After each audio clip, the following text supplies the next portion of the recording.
Depuis des siècles, historiens, archéologues ou chasseurs de trésors tentent de retrouver les reliques les plus sacrées de la Bible. Le Saint-Suaire qui aurait recouvert le visage de Jésus après sa mort, la croix sur laquelle il aurait été crucifié, la couronne d'épines qu'il aurait portée, ou la coupe dans laquelle il aurait bu lors de son dernier repas. Mais parmi les objets qui ont passionné le monde et déclenché les controverses les plus folles, il en est un encore plus ancien, l'Arche d'Alliance. Ce coffre en bois orné d'or est sans doute l'un des plus grands mystères de l'histoire de l'humanité. Un trésor sacré convoité par toutes les religions qui a disparu depuis 25 siècles. Il est censé avoir renfermé les 10 commandements gravés sur des pierres et donnés par Dieu à Moïse.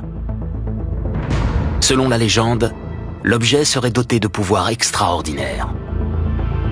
Quand on parle de l'Arche d'Alliance, la première chose qui nous vient à l'esprit, c'est Indiana Jones, le film réalisé en 1981, où Indiana Jones part à la recherche de ce fameux objet absolument mythique. Et évidemment, il est en concurrence avec les nazis, qui veulent s'en emparer pour ses pouvoirs extrêmement étranges, capables de donner la vie ou la mort. Donc tout ça est très mystérieux, mais contribue un peu à notre fantasmagorie du XXe siècle. Les gens de ma génération ont grandi avec Indiana Jones. Alors une histoire racontant que l'arche serait une arme terrifiante, une sorte de bombe nucléaire biblique, c'est vraiment intéressant et passionnant. L'arche rassemble 3 éléments principaux de la Bible. Moïse, les 10 commandements et les Israélites. Donc ces 3 éléments mis en commun sont représentés par l'Arche d'Alliance. L'Arche d'Alliance est un artefact emblématique. Les explorateurs et les archéologues ont passé des siècles à la chercher, dans le monde entier, mais ils ne l'ont jamais trouvée. Comment l'un des objets les plus précieux de l'histoire de l'humanité a pu disparaître sans laisser de traces? A-t-il vraiment existé? Et si oui, où se trouve-t-il actuellement?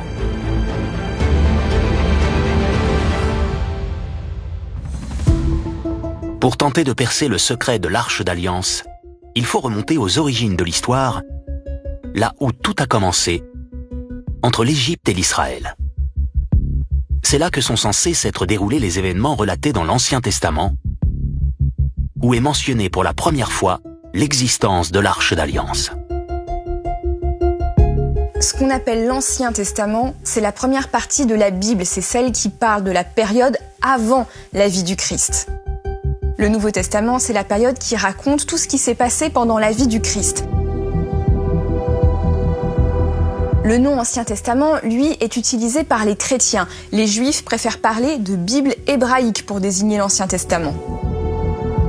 L'Ancien Testament est constitué de 24 livres, dont certains ont des noms qui nous évoquent à tous quelque chose, comme le livre de l'Exode, le livre de la Genèse ou le livre des Rois, par exemple.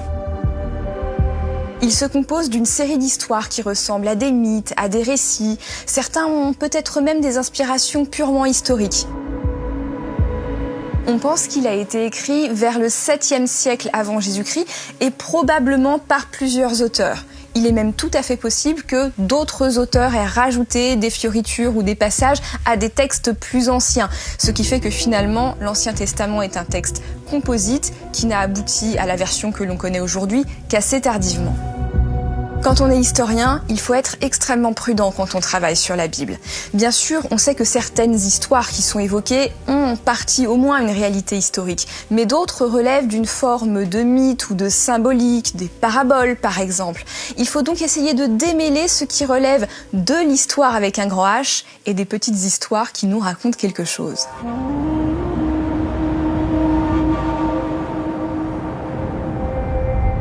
C'est dans le livre de l'Exode, le 2e livre de l'Ancien Testament, qu'est mentionné pour la première fois l'existence de l'Arche d'Alliance. Ce livre raconte l'histoire des Israélites, une civilisation qui vivait en Égypte et dont les membres avaient été réduits à l'esclavage par un pharaon. Le terme israélite était utilisé pour désigner le peuple hébreu qui vivait dans l'actuel Israël au 1er millénaire avant Jésus-Christ. Selon les textes anciens, les Juifs auraient vécu en Égypte il y a très longtemps. Ils étaient maltraités par un pharaon extrêmement cruel et Dieu serait apparu à Moïse et lui aurait confié une mission. Alors Moïse, c'était un berger qui était déjà âgé de 80 ans et son rôle était de faire sortir les Juifs de l'Égypte. Pour ça, il fallait échapper au Pharaon. C'est ce qui a donné une très longue errance dans le désert jusqu'au retour à la terre d'Israël.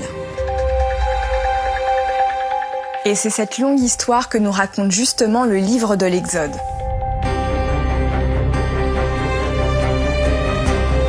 Moïse deviendra le premier prophète du judaïsme et l'un des personnages les plus importants de la Bible. À travers les écrits du livre de l'Exode, on découvre les étapes du long périple de Moïse et de son peuple à travers le désert.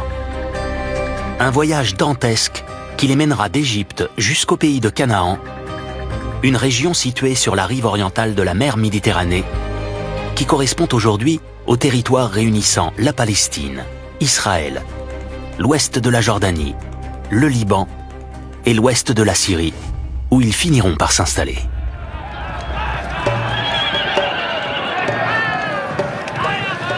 Certains événements vécus par les Israélites au cours de leur voyage font aujourd'hui partie des mythes les plus connus de l'histoire des religions.